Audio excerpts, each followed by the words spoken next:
Portland shooter Michael Rhino interviews with Vice. Originally, I was going to do an update on his interview, but I'm going to list some key points. But we actually have breaking news, which gets a little weird. He was actually killed by police on Thursday night with a shootout. He brandished a weapon and he was killed. There's very limited information. But yes, you heard that correct. Michael Forrest Rhino has been killed by police when the attempt was made to arrest him. Going back to the Vice interview, really there was nothing more than what you guys already know. He said it was self-defense, that he was doing it to make sure that his friend of color wouldn't have been killed, and he believed that him and his friend would have been killed if he wouldn't have taken the actions that he did. We've all seen that video. He wasn't walking with anybody, but you know what? I'm not judge, jury, or executioner. The most important thing that I got out of that video, though, and is very interesting, is I try to stay away from conspiracy theories, but he talked about a civil war coming, and this is what he said. Antifa having major involvement. A lot of people don't understand what Antifa represents, and if you just look at the basic definition of it, it's just anti-fascist, and I am 100% anti-fascist. I'm not a member of Antifa. I'm not a member of anything. Honestly, I hate to say it, but I see a civil war right around the corner. That shot felt like the beginning of a war. All right. I don't know about you guys, but for a long time, like I said, I stay away from conspiracy theories, but I'm also huge on strategy games and also trying to be prepped for what's coming. So I'm not a doomsday prepper, but I just like to be ready. Give an example, COVID-19. I bought extra food, extra rice. I didn't stock up. I just specifically for that event got ready for it. Well, with him saying this, it's almost like we're getting prepped for it. And even before he said this, it's been heading in a direction that's very concerning. And the reason that is because people aren't listening anymore. There's no rhyme or reason in that Vice interview last night. They also talked about Kyle Rittenhouse.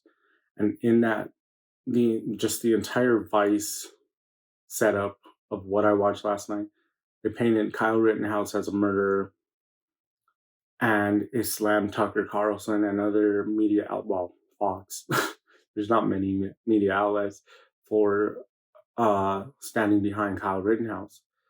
They slammed how much money has been raised for Kyle, and the only time they mentioned self-defense for Kyle Rittenhouse was at the end when they said that his attorneys are trying to claim it was self-defense. When with Michael Rhino over here, they the entire time let him tell the story and actually reported on it, but they showed a bunch of Trump supporters, Trump supporter vehicles, everything, painting the right as the bad side.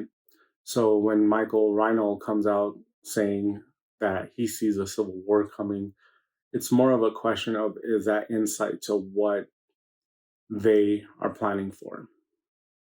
Because one of the most interesting things was in the Vice interview, the reporters named Kyle Rittenhouse as a militant that coming out there with a gun and slamming him because he wanted to provide security. The funny part is Michael Reinhold said that he went down there to provide security.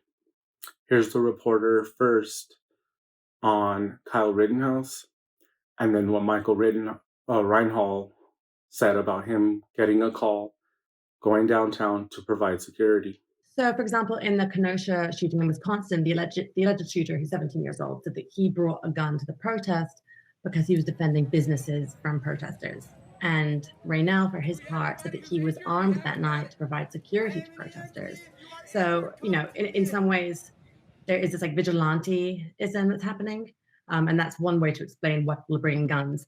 And they see themselves as a sort of intermediary for law enforcement. Finished what I was doing with my son, got home, and then received a phone call saying that it might be a good idea to come down there. Security may be needed.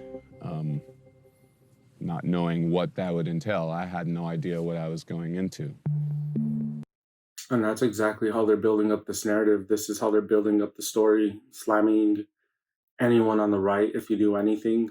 So that's why if you stand against this ideology, I don't care if you're conservative, liberal, if you're against this, you need to be careful, but you also need just to be aware of what's going on, and just don't think that it's impossible for it to come to you. Depending on the response that I get, I will do a possible civil war video, but some people think that's a little too crazy. But I'll keep you guys updated. Like always, if you guys like this video, please like, comment, and subscribe.